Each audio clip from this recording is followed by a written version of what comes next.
नमस्कार, आज की बात में आपका स्वागत है। आज की बड़ी खबर यह है कि प्रधानमंत्री नरेंद्र मोदी ने अब से थोड़ी देर पहले 2024 के चुनाव के कैंपेन का टोन सेट कर दिया। उन्होंने अपनी चुनावी रणनीति का ऐलान कर दिया। मोदी ने साफ कर दिया कि अगली लड़ाई भ्रष्टाचार के सवाल पर लड़ी जाएगी। प्रधानमंत्री ने कहा कि भ्रष्टाचार के खिलाफ उन्होंने जो अभियान छेड़ा है वो रुकने वाला नहीं है। करप्शन के खिलाफ एक्शन इसी तरह जारी रहेगा।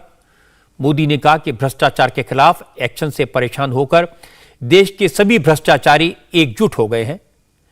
इसी वजह से तमाम विरोधी दल एक साथ खड़े हो गए हैं। देश के भीतर और देश के बाहर इनका इकोसिस्टम एक्टिव हो गया है। नरेंद्र मोदी ने कहा कि संवैधानिक संस्थाओं को जानबूझकर बदनाम किया जा रहा है, लेकिन इससे वो घबराने वाले नहीं हैं, पीछे हटने वाले नहीं हैं, इससे कुछ होने वाला नहीं है। मोदी ने कहा कोई कितना भी विरोध करे, मोदी को कितना भी बदनाम करे, लेकिन भ्रष्टाचार के खिलाफ उनकी कार्रवाई जारी रहेगी। नरेंद्र मोदी ने कहा कि पूरी दुनिया में हिंदुस्तान का डंका बज रहा है। ऐसे में देश के भीतर बैठी और देश के बाहर बैठी भारत विरोधी शक्तियों का एकजुट होना स्वाभाविक है।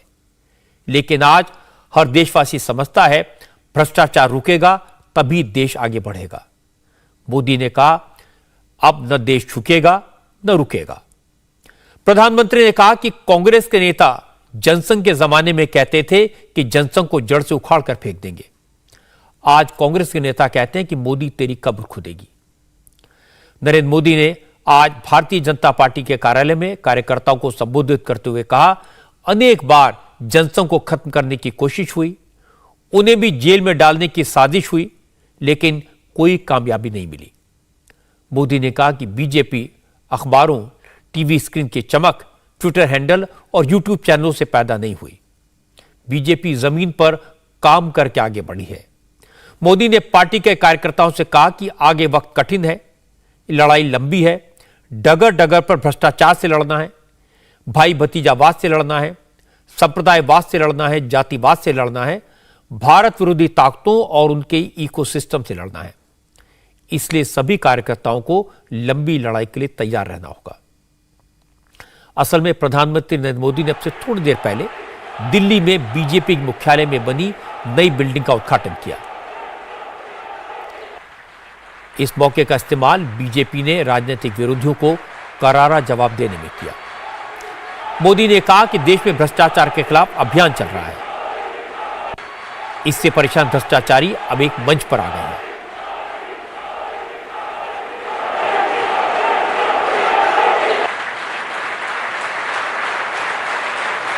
देश के भीतर बैठी और देश के बाहर बैठी भारत विरोधी शक्तियों का एकजुट होना स्वाभाविक है। ये शक्तियां किसी भी तरह भारत से विकास का एक कालखंड छीन लेना चाहती है। आज भारत का सामर्थ्य अगर फिर बुलंदी की तरफ जा रहा है तो इसके पीछे हमारी एक मजबूत नींव है। ये नींव हमारी संवैधानिक संस्थाओं की है, हमारे कॉन्स्टिट्यूशनल इंस्टीट्यूशंस की है। इसलिए आज भारत को रोकने के लिए हमारी इस नींव पर चोट की जा रही है। संवैधानिक संस्थाओं पर प्रहार किया जा रहा है, उन्हें बदनाम करने का अभियान छेड़ा जा रहा है। उनकी क्रेडिबिलिटी, उनकी विश्वसनीयता खत्म करने की साजिश की जा रही है। जो लोग भ्रष्टाचार में लिप्त हैं, उन पर जब एजेंसियां कार्रवाई करती हैं तो एजेंसियों पर हमला किया जाता है। जब कोर्ट कोई फैसला सुनाता है तो कोर्ट पर सवाल उठाए जाते हैं, न्यायिक प्रणाली पर हमले होते हैं। आप सब देख रहे हैं, कुछ दलों ने मिलकर भ्रष्टाचारी बचाओ अभियान छेड़ा हुआ है।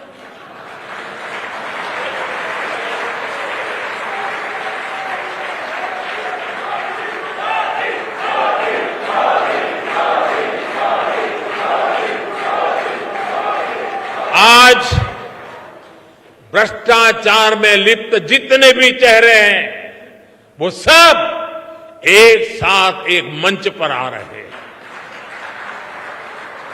पूरा देश ये देख रहा है, देश समझ रहा है। साथियों, भ्रष्टाचार ने हमारे देश का बहुत नुकसान किया है। दिमक की तरह देश को खोखला किया है भ्रष्टाचार ने। देश की जनता देख रही है कि पहले की सरकारों ने किस तरह भ्रष्टाचार के खिलाफ कार्रवाई के नाम पर केवल खानापुरी की थी। लेकिन पिछले 9 साल में भाजपा सरकार ने भ्रष्टाचार के खिलाफ जो अभियान चलाया, उसने आज भ्रष्टाचार और भ्रष्टाचारियों दोनों की जड़ें हिला दी है। ये इस बात का प्रमाण है कि जब भाजपा आती है तो भ्रष्टाचार भागता है। और इसके बाद मोदी ने बताया कि उनकी सरकार ने भ्रष्टाचार के खिलाफ कैसे एक्शन लिया। उन्होंने पूरे एक्शन का पूरा हिसाब दिया। कांग्रेस के जमाने में जो कार्रवाई होती थी उससे इसे कंपेयर किया। मोदी ने कहा कि अब भ्रष्टाचार करने वाले सिर्फ नेताओं पर एक्शन नहीं हो रहा, करप्शन में साथ देने वाले अफसरों पर भी एक्शन होता है। इसीलिए सब परेशान हैं, लेकिन से जनता खुश है। उन्होंने बताया कि लोग मिलते हैं तो कहते हैं कि मोदी जी रुकना मत। मैं आपको कुछ आंकड़े बताना चाहता हूं। आज prevention of money laundering act यानी पीएमएलए के तहत कांग्रेस की सरकार में यानी साल 2004 से 2014 के बीच 5,000 करोड़ रुपए के आसपास की संपत्ति जब्त की गई थी। 5,000 करोड़। इसी एक्ट के तहत पिछले 9 वर्षों में भाजपा सरकार ने 1,10,000 करोड़ रुपए से ज्यादा की संपत्ति जब्त की है।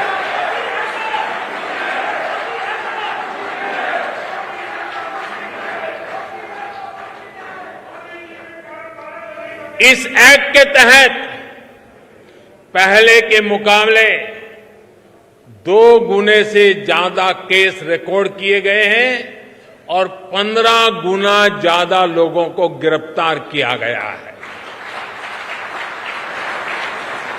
हमारे यहां कुछ लोगों ने कांग्रेस शासन के दौरान बैंकों को जमकर के लूटा। बैंकों का करीब 22,000 करोड़ रुपए का नुकसान करके ये लोग विदेश भाग गए। आज भाजपा सरकार ने इन लोगों की करीब करीब 20,000 करोड़ रुपए की संपत्ति जब्त करवा दी है।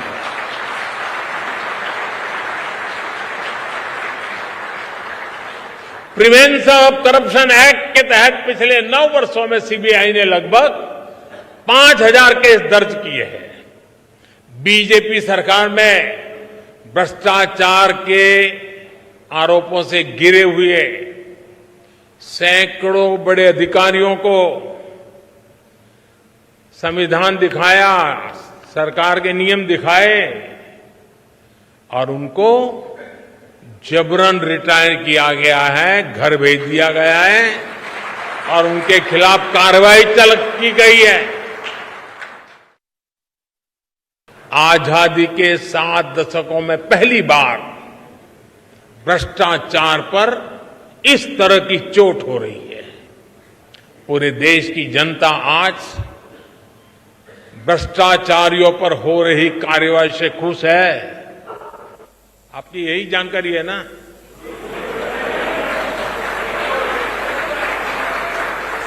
मैं जहां जाता हूं लोग यही कहते हैं, मोदी जी रुकना मत।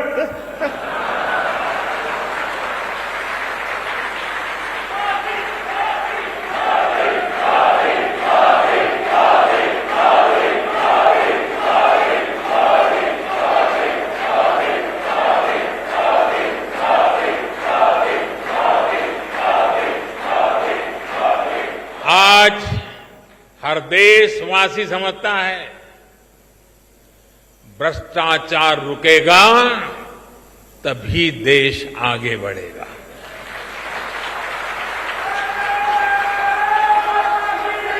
और जब हम इतना सारा करेंगे तो कुछ लोग तो नाराज होंगे ही होंगे।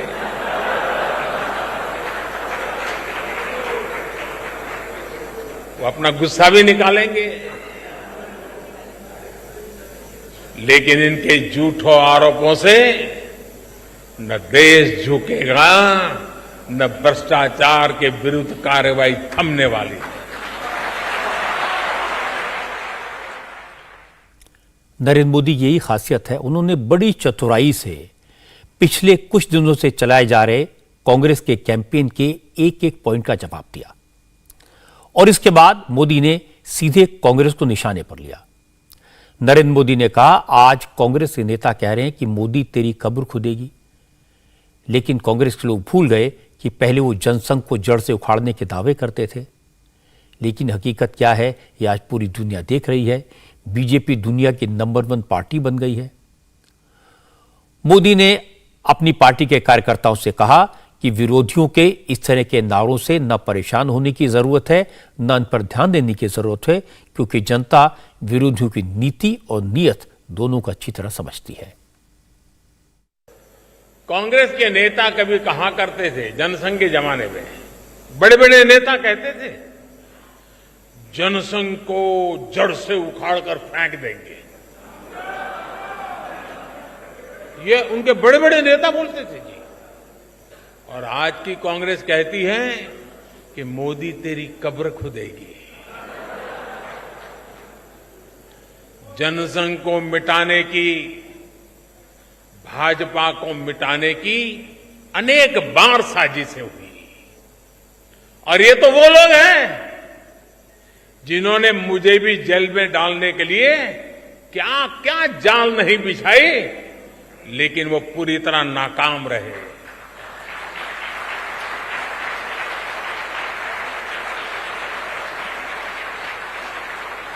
और हम बचे हैं, हम फले हैं, फूले हैं तो जनता जनार्दन के आशीर्वाद से, देशवासियों के प्यार से बढ़े। देशवासियों का अपार प्रेम, यही तो हमारी पूंजी है, यही हमें समर्थन देता है, यही हमें शक्ति देता है। देशवासियों के आशीर्वाद से हम आगे बढ़े हैं, बढ़ रहे हैं और बढ़ते ही रहेंगे। भाजपा ये वो पार्टी नहीं है जो अखबारों से, टीवी स्क्रीन की चमक से पैदा हुई हो। ये भाजपा ट्विटर हैंडलों और यूट्यूब के चैनलों से पैदा नहीं हुई है। ये भाजपा अपने कार्यकर्ताओं के त्याग तपस्या से बनी हुई है। भाजपा जमीन पर काम करके आगे बढ़ी है। भाजपा गांव में, खेत खलिहानों में गरीबों के साथ कंधा से कंधा मिलाकर तप करके आगे बढ़ी है। मुझे बहुत सारे लोग कहते हैं, अरे मोदी जी अब सत्ता मिल गई, 2 बार प्रधानमंत्री बन गए, अभी भी क्यों इतना दौड़ते रहते हो, क्यों भागते रहते हो, अरे कभी तो मौज करो, आराम करो। लेकिन उन लोगों को पता नहीं है बीजेपी कार्यकर्ता की नियति। भाजपा के कार्यकर्ता के लिए देश की आशाएं, लोगों की आकांक्षाएं, उनके सपने ही उसकी ड्राइविंग फोर्स होती है। इसी के लिए भाजपा कार्यकर्ता दिन रात दौड़ता है, भागता है, काम करता है, वो रुकता नहीं है, थकता नहीं है, झुकता भी नहीं है। मोदी ने अपने तरीके से उन लोगों को जवाब दिया जो उनके खिलाफ ट्विटर पर कैंपेन चलाते हैं, जो यूट्यूब चैनल्स से नरेंद्र मोदी के खिलाफ जहर उगलते हैं। नरेंद्र मोदी का जवाब देने का अपना तरीका है। इसके बाद नंबर आया कांग्रेस के साथ 17 विरोधी दलों ने जो मोर्चा बनाया है उसका। ये लोग मिलकर मोदी के खिलाफ प्रदर्शन कर रहे हैं। मोदी ने इस बारे में कार्यकर्ताओं से बात की। प्रधानमंत्री ने कहा कि जो हालात हैं, लड़ाई लंबी है, लेकिन वो पूरी ताकत के साथ इस लड़ाई को लड़ेंगे। मोदी ने कहा कि भ्रष्टाचार, सांप्रदायिकता, जातिवाद और भारत विरोधी ताकतों के इकोसिस्टम से लड़ना जरूरी है, क्योंकि इन चुनौतियों ने देश को बहुत नुकसान पहुंचाया है। साथियों, हमें याद रखना है, हमारी ये लड़ाई आसान नहीं है। भाजपा को डगर डगर पर भ्रष्टाचार से लड़ना है। भाजपा को डगर डगर पर भाई भतीजावाद से लड़ना है। भाजपा को डगर डगर पर संप्रदायवाद से लड़ना है। भाजपा को डगर डगर पर जातिवाद से लड़ना है। भाजपा को डगर डगर पर भारत विरोधी विदेशी ताकतों और उनके इकोसिस्टम से लड़ना है, क्योंकि यही वो चुनौतियां हैं जिन्होंने देश का बहुत बड़ा नुकसान किया है, बहुत समय तक नुकसान किया है। साथियों, अनेकों के त्याग तपस्या से हमें आजादी के अमृत काल में राष्ट्र की सेवा करने का, राष्ट्र निर्माण करने का अवसर मिला है। हम भारतीयों ने मिलकर 2047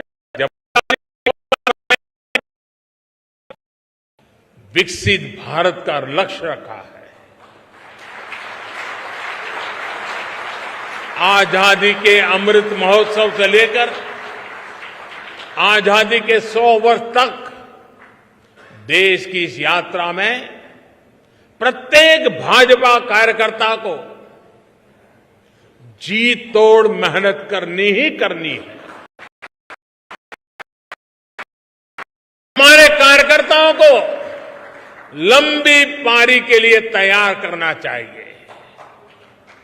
दल को बनाने में जिस तरह अनेक पीढ़ियां खप गई, उसी तरह देश को आगे बढ़ाने के लिए हमें भी अपनी पीढ़ियों को खपाना होगा। नरेंद्र मोदी ने कार्यकर्ताओं को लंबी लड़ाई के लिए तैयार किया, 2024 के चुनाव के लिए तैयार किया। आजकल विरोधी दल सबसे बड़ा इल्जाम नरेंद्र मोदी पर लगाते हैं लोकतंत्र की हत्या करने का। रोज कहा जाता है। मोदी ने इसका भी जवाब दिया। जवाब में इतिहास की याद दिलाई। प्रधानमंत्री ने कहा कि देश में इमरजेंसी तो कांग्रेस ने लगाई थी, लेकिन उस वक्त देश में लोकतंत्र को बचाने के लिए जनसंघ ने अपना अस्तित्व मिटा दिया था। जनसंघ का विलय जनता पार्टी में कर दिया था। हम तो वो दल है जिसने इमरजेंसी के दौरान लोकतंत्र की रक्षा के लिए खुद अपने दल को ही देश हित में आहूत करने पर हमने हिम्मत के साथ कदम उठाया।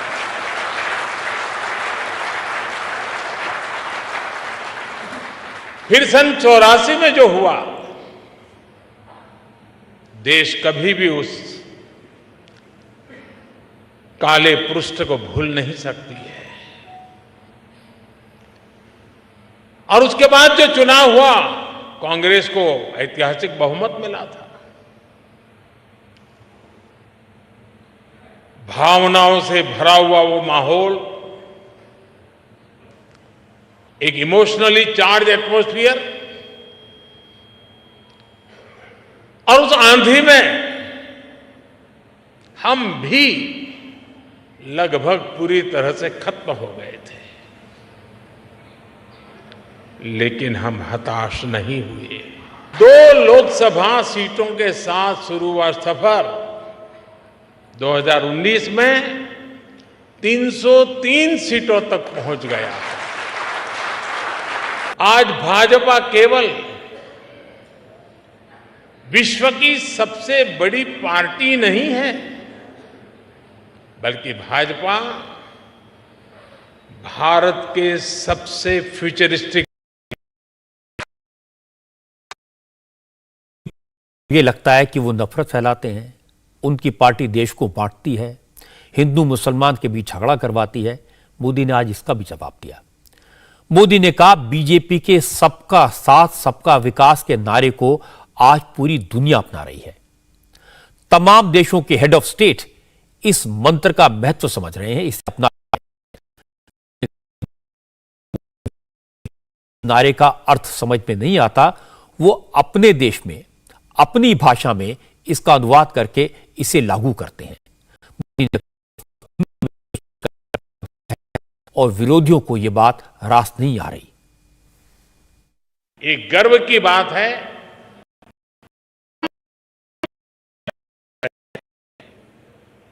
जिस दल के आचार संस्कार और विचार ने हमें गढ़ा है,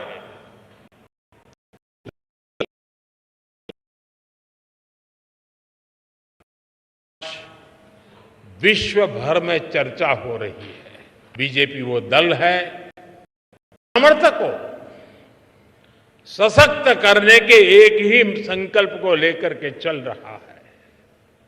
विश्वास और सबका प्रयास के मंत्र को लेकर के आगे बढ़ रहे हैं।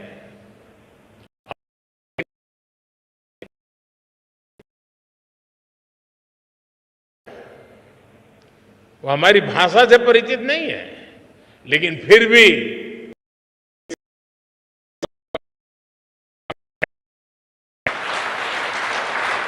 नरेंद्र मोदी की बात सुनकर साफ हो गया कि अगले एक साल तक बीजेपी भ्रष्टाचार के सवाल पर कांग्रेस और दूसरे विरोधी दलों पर करारा प्रहार करेगी।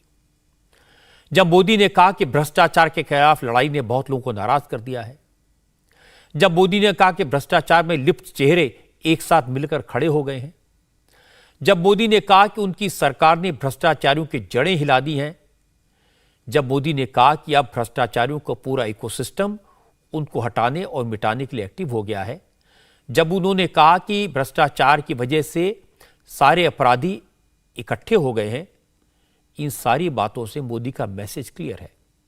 विरोधी दलों के खिलाफ जो नेता उनके खिलाफ एकजुट हो रहे हैं, उन सबके खिलाफ करप्शन के केसेस हैं।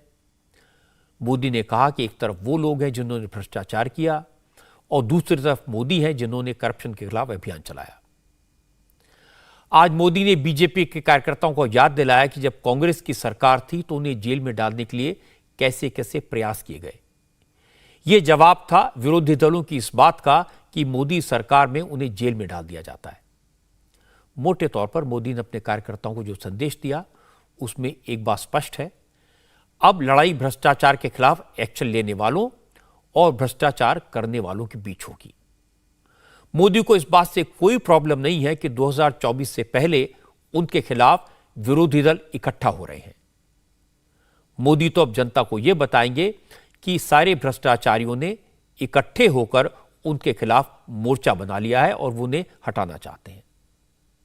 जिस वक्त प्रधानमंत्री नरेंद्र मोदी बीजेपी दफ्तर में बनी नई बिल्डिंग का उद्घाटन कर रहे थे, अगले साल होने वाले चुनाव के कैंपेन का मंत्र बता रहे थे, कार्यकर्ताओं को लंबे कैंपेन के लिए तैयार कर रहे थे, उसी वक्त वहां से सिर्फ 3 किलोमीटर की दूरी पर कांग्रेस के नेता लोकतंत्र बचाओ मशाल जुलूस निकाल रहे थे। इस जुलूस को प्रियंका गांधी लीड करने वाली थी।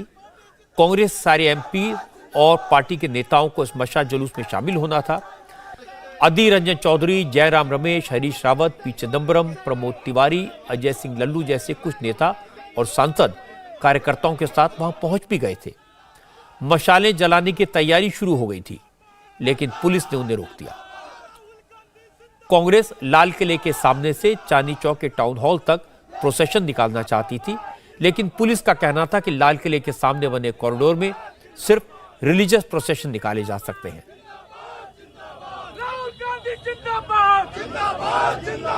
पुलिस ने कहा यहां किसी तरह के राजनीतिक प्रदर्शन की परमिशन नहीं है, इसलिए कांग्रेस के नेताओं को रोका गया। लेकिन कांग्रेस के नेताओं ने जबरदस्ती आगे बढ़ने की कोशिश की तो पुलिस ने उन्हें हिरासत में ले लिया।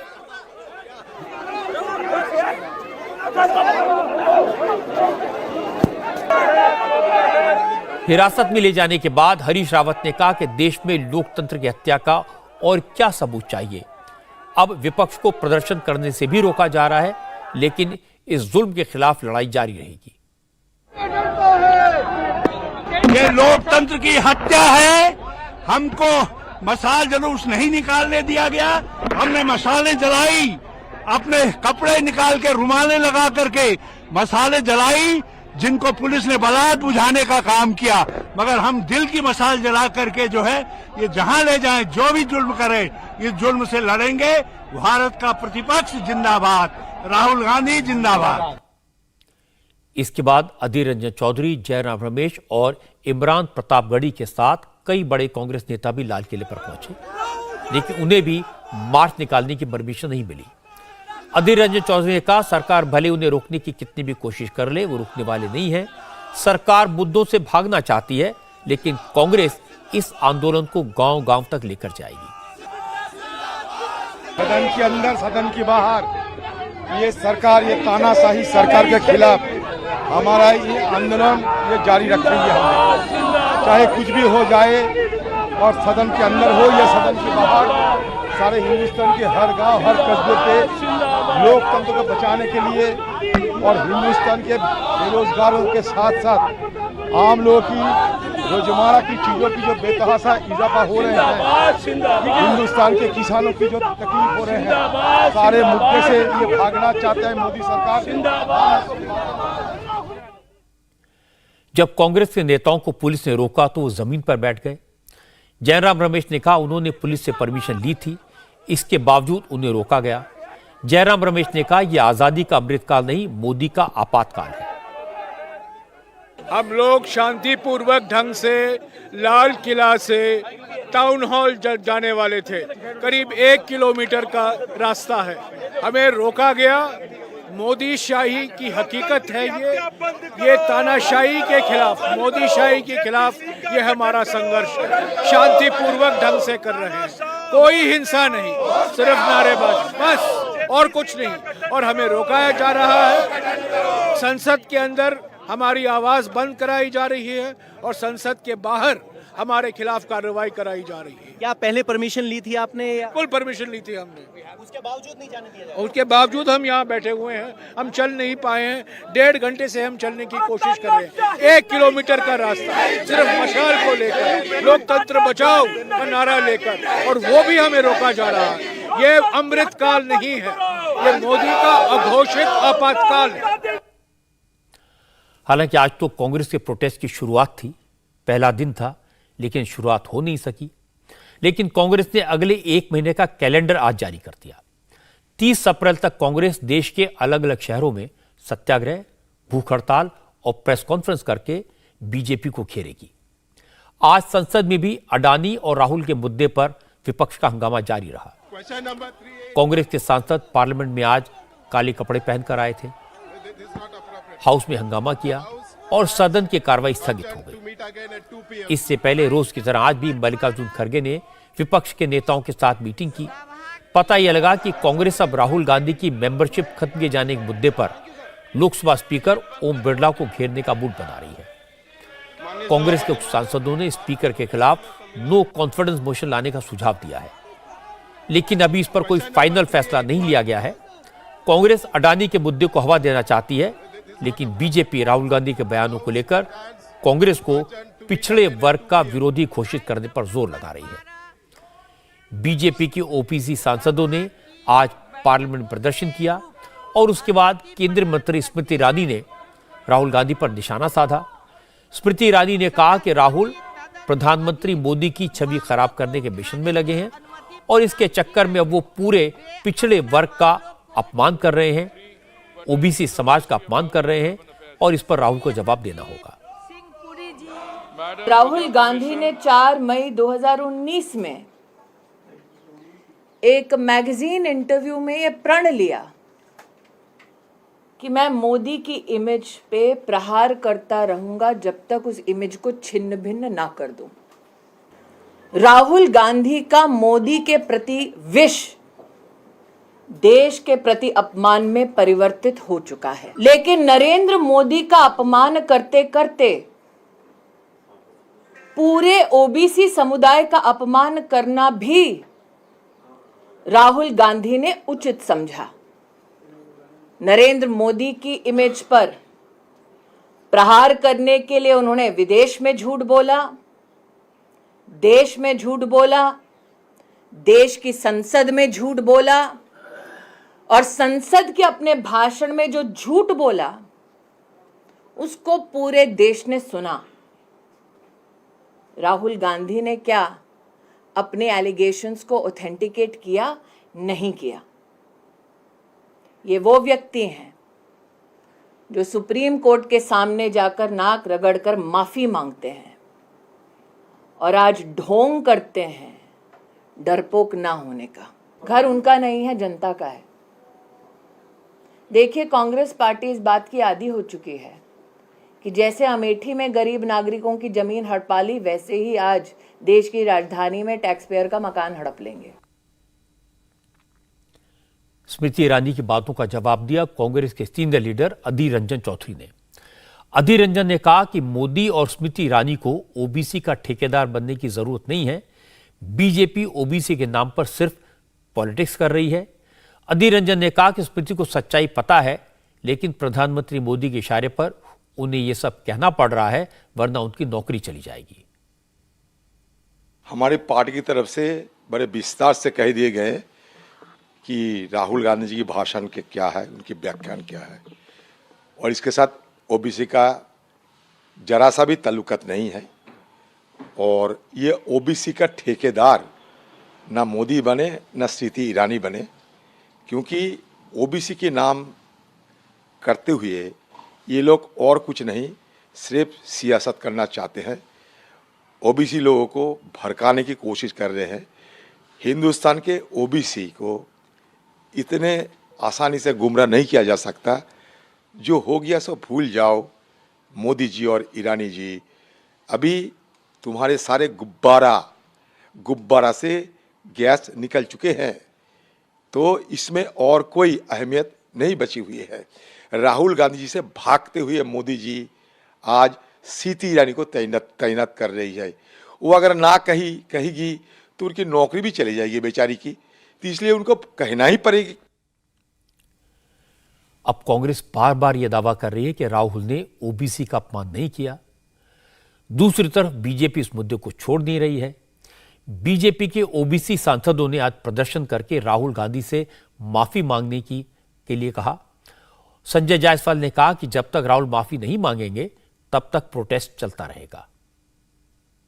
राहुल गांधी ने पिछड़ों को अपमानित करने का काम किया और कोर्ट के आदेश कहने के बावजूद भी माफी नहीं मांगा है। जब तक राहुल गांधी माफी नहीं मांगेंगे, भारत का प्रत्येक पिछड़ा समाज उनके विरोध में खड़ा रहेगा। वह व्यक्ति के अपमान में पूरे समाज को उन्होंने अपमानित करने का काम किया है, पूरे देश को वो अपमानित करने का काम करते हैं। उसके खिलाफ भाजपा के सभी ओबीसी के सांसद आज यहाँ इकट्ठा हैं और जब तक राहुल गांधी माफी नहीं मांगेंगे, हम उन्हें छोड़ने वाले नहीं हैं। ओबीसी के मुद्दे को लेकर कांग्रेस जब घिरने लगी तो अपने मुख्यमंत्री भूपेश बघेल को डिफेंस के लिए मैदान में उतारा। भूपेश बघेल ओबीसी समुदाय से आते हैं। आज वो लखनऊ में थे। उन्होंने सवाल पूछा कि ओबीसी की बात करने वाली बीजेपी ये बताए कि एक ओबीसी मुख्यमंत्री ने जब सत्ता छोड़ी, अपना आवास खाली किया, तो उसे गंगा जल से क्यों धुलवाया गया। बघेल बात कर रहे थे अखिलेश यादव की। बघेल ने पूछा, अगर बीजेपी ओबीसी का इतना भला चाहती है तो जाति जनगणना कराने से क्यों बचती है। नीरव मोदी और ललित मोदी कम से कम ये तो पिछड़े में नहीं आते। तो सरनेम लिखने से किसी की जाति का पता नहीं चलता। तो इसीलिए मैंने कहा कि तू इधर उधर की बात न कर, तू बता ये कारवा क्यों लूटा। अब उत्तर प्रदेश में हूं, अखिलेश यादव जी जैसे सत्ता से हटे, बंगला खाली हुआ, वो तो पिछड़े वर्ग के थे ना। बंगले को गंगा जल से किसने शुद्ध कराया। यदि इतना प्रेम था पिछड़ों से, और मैं तो पिछड़े जाति को हूं। हमारे यहां भारतीय जनता पार्टी के राष्ट्रीय अध्यक्ष पूर्व मुख्यमंत्री ठाकुर रमन सिंह मुझे छोटा आदमी कहते हैं। इसके यहां भाई राजेश तिवारी के उपचुनाव हुआ अभी, तो वहां मुझे चूहा, बिल्ली, कुत्ता इन शब्दों से संबोधित किया। तो पिछड़ों के बारे में इनकी सोच क्या है और अभी तक की जाति जनगणना क्यों नहीं कराए? मोदी ने तो बीजेपी की रणनीति आज क्लियर कर दी, लेकिन कांग्रेस में अभी भी कंफ्यूजन है। कांग्रेस को अभी तक ये पता ही नहीं है कि मोदी से कैसे लड़ना है, किस इशू पर लड़ना है, करना क्या है। कांग्रेस के ज्यादातर नेता विरोधी दलों को नरेंद्र मोदी के खिलाफ एकजुट होने की बात कह के इकट्ठा करते हैं, लेकिन कांग्रेस की पूरी रणनीति राहुल गांधी को नेता बनाने के इर्द गिर्द घूमती है और यहीं से दिक्कत शुरू हो जाती है। ममता बनर्जी, केसीआर, नीतीश कुमार, अरविंद केजरीवाल जैसे नेता जाहिर है नरेंद्र मोदी के खिलाफ हैं, उनके घोर विरोधी हैं, लेकिन वो ये नहीं मानते कि नरेंद्र मोदी को डिफीट करने के लिए, हराने के लिए राहुल गांधी सही नेता हैं। और कांग्रेस राहुल के अलावा किसी को अपने नेता मानने को तैयार नहीं है। इसी चक्कर में विपक्ष की रणनीति फेल हो जाती है और मुझे लगता है कि विरोधी दलों को पहले यह तय करना चाहिए कि मोदी के खिलाफ लड़ाई का मुख्य मुद्दा कौन सा है, इशू क्या होगा और मोदी के खिलाफ विपक्ष का नेता कौन होगा। तभी जो जनता को समझ आएगा। जब तक इन सवालों पर कंफ्यूजन बना रहेगा, 2024 के इलेक्शन में विपक्ष का कैंपेन, विपक्ष का दावा उतना ही कमजोर होता जाएगा। चुनाव कर्नाटक में भी होने वाले हैं और यहां पर चुनाव से पहले आरक्षण एक बड़ा सियासी मुद्दा बन गया। बीजेपी ने मुसलमानों को मिल रहा 4% आरक्षण खत्म करके उन्हें इकोनॉमिक वीकर सेक्शन में डाल दिया, जबकि वोकालिंगा और लिंगायत समुदाय के रिजर्वेशन को 2-2% बढ़ा दिया। कांग्रेस ने ऐलान कर दिया कि अगर कर्नाटक में कांग्रेस की सरकार बनेगी तो वो मुसलमानों का आरक्षण बहाल कर देंगे। मुंबई सरकार के इस फैसले के खिलाफ कर्नाटक के मुसलमान, दलित समुदाय और बंजारा समाज के लोग सड़कों पर निकल आए हैं।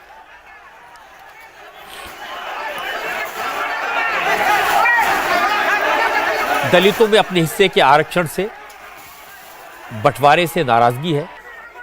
बंजारा समुदाय, भोवी और लंबानी समुदाय के लोग बसवरा मुंबई सरकार के फैसले से बेहद खफा हैं।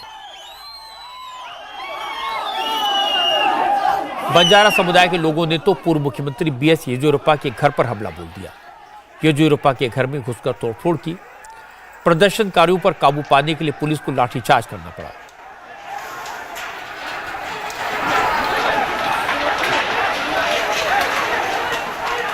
दूसरी तरफ आरक्षण खत्म होने से नाराज मुसलमान भी पूरे कर्नाटक में प्रोटेस्ट कर रहे हैं।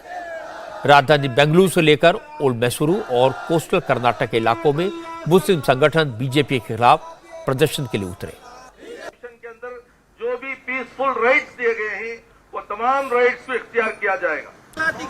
बागलकोट में तोड़फोड़ हुई, बेंगलुरु में सड़क पर नारेबाजी हुई, टायर जलाए गए। शिवमोगा और कोप्पल में भी बड़ी संख्या में मुस्लिम सड़क पर उतरे। लेकिन बीजेपी के नेताओं का कहना है कि चूंकि धर्म के आधार पर आरक्षण संविधान के खिलाफ है, सुप्रीम कोर्ट के फैसले के खिलाफ है, इसलिए बीजेपी ने उस गलती को ठीक किया है। जो लोग वाकई में रिजर्वेशन के हकदार हैं, उन्हें बीजेपी के सरकार ने उनका हक दिया है। दूसरा स्टेट में मुस्लिम अलग रिजर्वेशन है क्या? कौन सा स्टेट में है? आंध्रा में किया था, सुप्रीम कोर्ट लार्जर बेंच ने रुका। कारण कॉन्स्टिट्यूशन का खिलाफ है, संविधान का खिलाफ होता है। संविधान में ऐसा मुस्लिम रिजर्वेशन दिया नहीं, रिलीजियस रिजर्वेशन दिया नहीं। कास्ट रिजर्वेशन है, क्लास रिजर्वेशन है, रिलीजियस रिजर्वेशन ऐसा मुस्लिम रिजर्वेशन दिया नहीं। दिया है तो हर स्टेट में दे सकता है, ऐसा दिया नहीं। हालांकि बीजेपी की असली चुनौती मुस्लिम समुदाय की नाराजगी नहीं है, दलितों का गुस्सा है। बसवराज मुंबई की सरकार ने दलितों को दिए जाने वाले 17% आरक्षण को 4 हिस्सों में बांट दिया है। इसके कारण अलग अलग दलित समुदाय के लोग नाराज हो गए हैं। दलित भी विरोध प्रदर्शन कर रहे हैं। कांग्रेस मुसलमानों और दलितों की नाराजगी का फायदा उठाने में जुट गई है। कर्नाटक कांग्रेस के तमाम नेताओं ने ऐलान कर दिया कि बीजेपी सरकार ने मुसलमानों से जो आरक्षण छीना है और नए रिजर्वेशन का जो ऐलान किया है वो संविधान के खिलाफ है। अगर चुनाव के बाद कांग्रेस की सरकार बनती है तो सबसे पहले बीजेपी सरकार के फैसले को रद्द किया जाएगा। Congress party as soon as जैसे ही कांग्रेस की सरकार बनेगी हम इस फैसले को रद्द कर देंगे। ये बिल्कुल असंवैधानिक है। संविधान में सभी वर्गों को उनकी आबादी के अनुपात में आरक्षण देने की व्यवस्था है। दलितों और आदिवासियों को उनकी आबादी के आधार पर आरक्षण दिया जाता है। वोक्कालिगा और लिंगायत समुदाय भी अपनी आबादी और संख्या के आधार पर आरक्षण चाहते हैं, लेकिन आज बीजेपी सारे देश को और सभी समुदायों को बांटना चाहती है। लिंगायत 16% आरक्षण चाहते हैं, वोक्कालिगा भी 14 से 15% आरक्षण चाहते हैं। अब उन्होंने अल्पसंख्यकों का 4% आरक्षण छीनकर वीरशैव को 2% आरक्षण दिया है, जो उन्होंने मांगा ही नहीं था। तो कांग्रेस पार्टी की तरफ से मैं इस फैसले की निंदा करता हूं। कर्नाटक में विपक्ष के नेता सिद्धरामैया ने तो यहां तक कह दिया कि अगर आबादी के हिसाब से आरक्षण दिया जाए तो मुसलमानों को 13% रिजर्वेशन मिलना चाहिए। बीजेपी ने सिद्धरामैया के इस बयान को लेकर कांग्रेस को घेर लिया। बीजेपी सांसद तेजस्वी सूर्या ने कहा कि कांग्रेस अगर मुसलमानों को 13% आरक्षण देगी तो पिछड़े वर्ग में शामिल जातियों का आरक्षण खत्म करना पड़ेगा। तेजस्वी सूर्या ने कांग्रेस के नेताओं से पूछा वो कम से कम इतना तो बता दें कि कांग्रेस पिछड़े वर्ग में शामिल किन जातियों का आरक्षण खत्म करके मुसलमानों को आरक्षण दिलवाएगी। The Congress President and the Leader of Opposition, Mr. Siddaramaiah sir, has Congress अध्यक्ष और विपक्ष के नेता सिद्धरामैया ने कहा है कि वो लिंगायत और वोक्कालिगा समुदायों को दिया गया 2% आरक्षण वापस ले लेंगे। दूसरे शब्दों में सिद्धरामैया ने मुस्लिम समुदाय को 13% आरक्षण दिए जाने की बात कही है। हमारा सवाल कांग्रेस से यही है, आप उनको 4% आरक्षण दें या 13%, आप ऐसा दूसरे पिछड़े वर्गों को मिलने वाले 27% आरक्षण के हिस्से में से कटौती करके ही दे पाएंगे। आप हमें बस ये बता दें कि हिंदू पिछड़ों को मिलने वाले 27% आरक्षण में से किस तबके के रिजर्वेशन में से कटौती करके मुसलमानों को 4% या 13% आरक्षण दे पाएंगे। in the 27% OBC basket. BJP सरकार के फैसले से कर्नाटक में टोटल रिजर्वेशन की लिमिट 56% पहुंच गई है, 56%, जबकि सुप्रीम कोर्ट कह चुका कि 50% से ज्यादा रिजर्वेशन नहीं दिया जा सकता। कांग्रेस इस आधार पर भी बीजेपी सरकार को घेर रही है। कर्नाटक कांग्रेस के प्रभारी रणदीप सुरजेवाला ने कहा कि बीजेपी ने बिना सर्वे कराए, बिना किसी डेटा के आरक्षण लागू कर दिया। सुरजेवाला ने कहा यह फैसला असंवैधानिक है। बीजेपी ने यह कदम उठाकर अलग अलग समुदायों को आपस में लड़ा दिया है। How will it constitutionally sustain? जमीनी आंकड़ों के बिना, पिछड़ा वर्ग आयोग की रिपोर्ट के बगैर और किसी सर्वेक्षण के बिना दिया गया ये आरक्षण संवैधानिक तौर पर कैसे टिकेगा? ये तो सभी दलित समुदायों को विभाजित करने और उनको आपस में लड़ाने का तरीका है। वोक्कालिगा और लिंगायतों को मुसलमानों के खिलाफ खड़ा करो, दलितों के सभी वर्गों को एक दूसरे से लड़ाओ, आदिवासियों को दलितों के साथ खड़ा करो और सबको आपस में लड़ा दो, जिससे 40% कमीशन लेने वाली सरकार की लूट को छुपाया जा सके। अब इस पूरे मसले को समझने की कोशिश करते हैं। असल में कर्नाटक की बीजेपी सरकार ने मुसलमानों को दिया जा रहा 4% आरक्षण खत्म करके इसमें से 2% लिंगायत और 2% वोक्कालिगा समुदाय को दे दिया। कर्नाटक में लिंगायत और वोक्कालिगा समुदाय की राजनीतिक ताकत बहुत ज्यादा है। असेंबली की 100 सीटों पर लिंगायत वोटों से ही जीत हार का फैसला होता है, जबकि वोक्कालिगा समुदाय का वोट 61 सीटों पर उम्मीदवारों के भाग्य का फैसला करता है। बीजेपी का फैसला सियासी तौर पर चुनाव में उसे फायदा पहुंचाएगा। बीजेपी के नेता मानकर चलते हैं कि कर्नाटक में मुस्लिम वोटर्स उनका साथ नहीं देंगे। अगर वो नाराज हो भी गए तो कोई खास नुकसान नहीं होगा। मुश्किल कांग्रेस की है, वो मुस्लिम मतदाताओं को नाराज नहीं कर सकती, इसलिए उसे आरक्षण खत्म करने का विरोध करना पड़ रहा है। इस विरोध की वजह से लिंगायत और वोक्कालिगा समुदायों में कांग्रेस को नुकसान हो सकता है, लेकिन कांग्रेस के नेता कर भी क्या कर सकते हैं? उनके पास कोई ऑप्शन भी नहीं है। एक तरफ कुआं है, दूसरी तरफ खाई। आज उत्तर प्रदेश से बड़ी खबर आई। 44 साल के बाद माफिया डॉन अतीक अहमद को पहली बार किसी केस में सजा हुई। प्रयागराज में एमपी एमएलए कोर्ट ने उमेश पाल की किडनैपिंग के केस में अतीक और उसके दो साथियों खान शौकत अनीफ और दिनेश पासी को उम्र कैद की सजा सुनाई। राजू पाल की हत्या के केस में उमेश पाल गवाह था। अतीक अहमद ने 2006 में उसे किडनैप करके 3 दिन तक टॉर्चर किया और जान से मारने की धमकी देकर अपने पक्ष में बयान देने के लिए मजबूर किया। कोर्ट में ये सारे आरोप साबित हुए और कोर्ट ने उसे बामशक्कत कैद की सजा सुनाई। हालांकि अतीक अहमद के वकील ने अतीक की खराब सेहत का हवाला देकर सजा में नरमी बरतने की अपील की, लेकिन अदालत ने अतीक अहमद के गुनाहों की लिस्ट को देखते हुए किसी तरह की रियायत से इनकार कर दिया। कोर्ट में अतीक अहमद ने कहा उसे वापस साबरमती जेल में भेजा जाए। इस पर कोर्ट ने तो कुछ नहीं कहा, लेकिन यूपी पुलिस उसे अहमदाबाद ले जा रही है।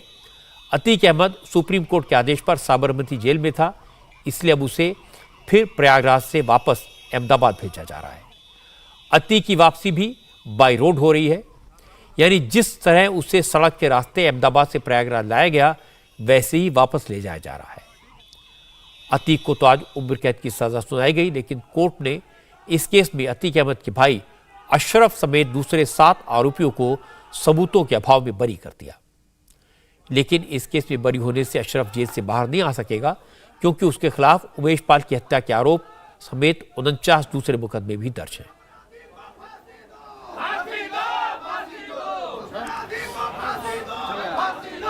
अतीक अहमद को पहली बार किसी केस में सजा तो मिली है, लेकिन उमेश पाल के परिवार वाले इससे संतुष्ट नहीं हैं। उमेश पाल की मां और उसकी वाइफ का कहना है कि अतीक को कैद की सजा से कुछ नहीं होगा, क्योंकि उसने तो जेल में बैठकर ही उमेश पाल की हत्या करवा दी। आगे भी जेल में रहकर वो अपने गैंग चलाएगा, मर्डर करवाएगा, इसलिए अतीक को सिर्फ फांसी होनी चाहिए। उमेश पाल की मां ने कहा कि अतीक अहमद ने न सिर्फ उनके वकील बेटे को मारा, बल्कि 2 पुलिस वालों की भी हत्या की है। इसलिए उन्हें उम्मीद है कि योगी आदित्यनाथ के राज में अतीक को सजाए मौत जरूर मिलेगी।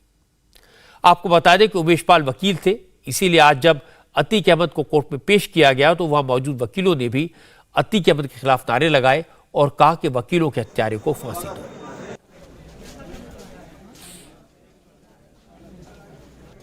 ये फैसला जो आज अदालत से मिली है उस पर मुझे पूर्ण विश्वास था और मिला, लेकिन ये उसका अपहरण केस का है।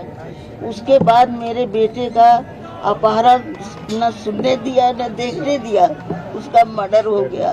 मेरा बेटा कलम की लड़ाई लड़ता था, बम गोली की नहीं लड़ता था, इसलिए कलम की लड़ाई को उल्लंघन करके काले कोट खाकी वर्दी की बेइज्जती कर दी।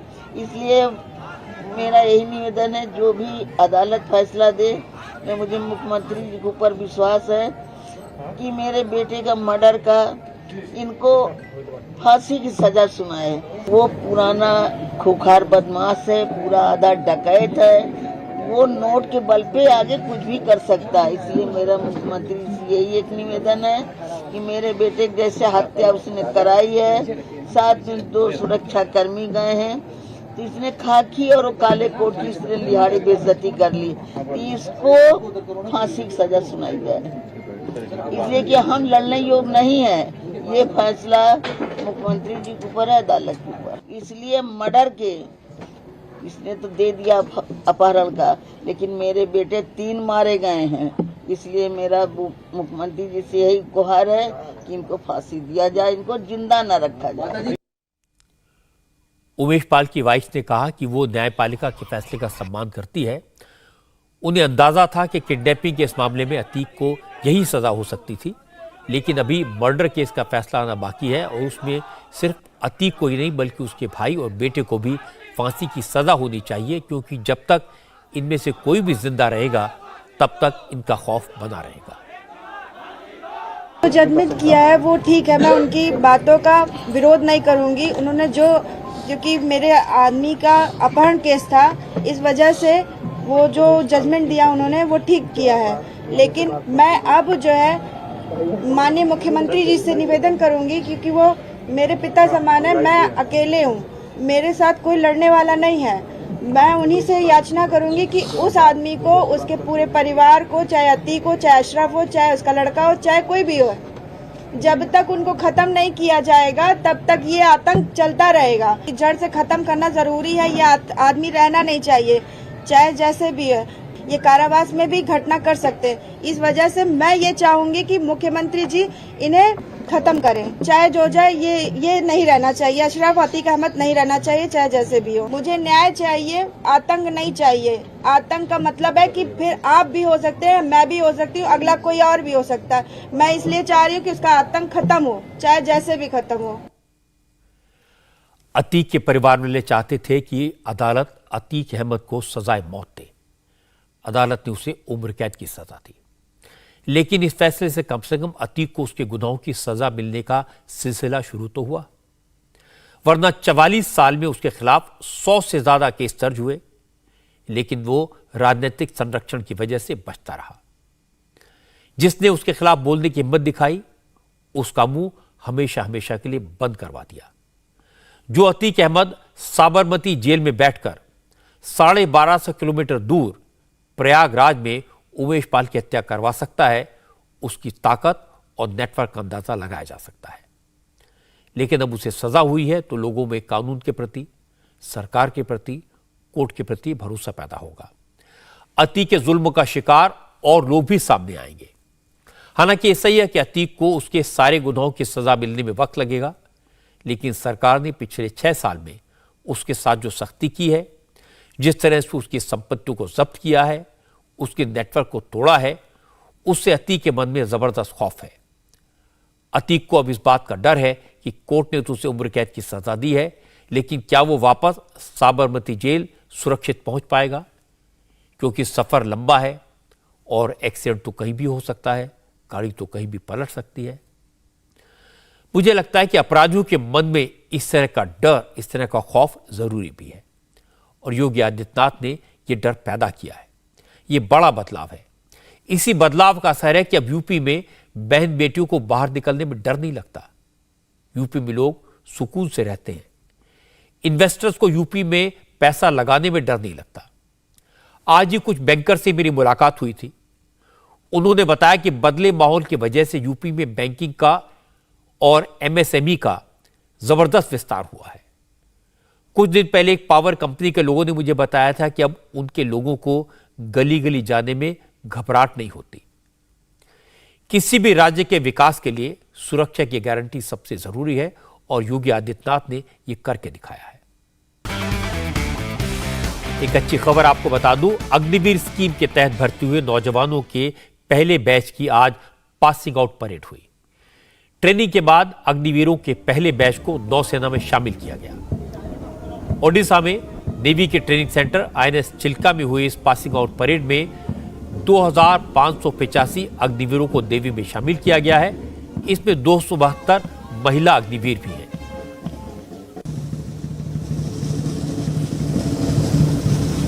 इन अग्निवीरों को 16 हफ्ते की ट्रेनिंग दी गई है।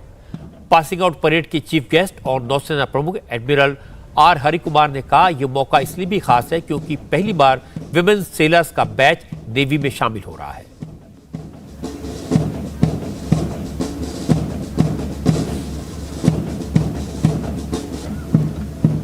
आज की पासिंग आउट परेड की एक और खास बात यह थी कि सूर्यास्त के बाद परेड हुई। अब तक परंपरा यह थी कि पासिंग आउट परेड सुबह के वक्त होती थी। आज की पासिंग आउट परेड में बेस्ट विमेन कैडेट खुशी को जनरल विपिन रावत अवार्ड भी दिया गया। यह अवार्ड देने के लिए जनरल विपिन रावत की बेटियां कीर्तिका और तारिणी वहां मौजूद थी। 14 जून 2022 को रक्षा मंत्री राजनाथ सिंह और तीनों सेनाओं के प्रमुखों ने अग्निपथ योजना की शुरुआत की। इसके बाद 9 महीने के अंदर अग्निवीरों की भर्ती और ट्रेनिंग भी पूरी हो गई। आज जिन अग्निवीरों को नेवी में शामिल किया गया है, उनको कोस्टल एरिया में तैनात वॉरशिप्स में तैनात करके एडवांस ट्रेनिंग दिलाई जाएगी।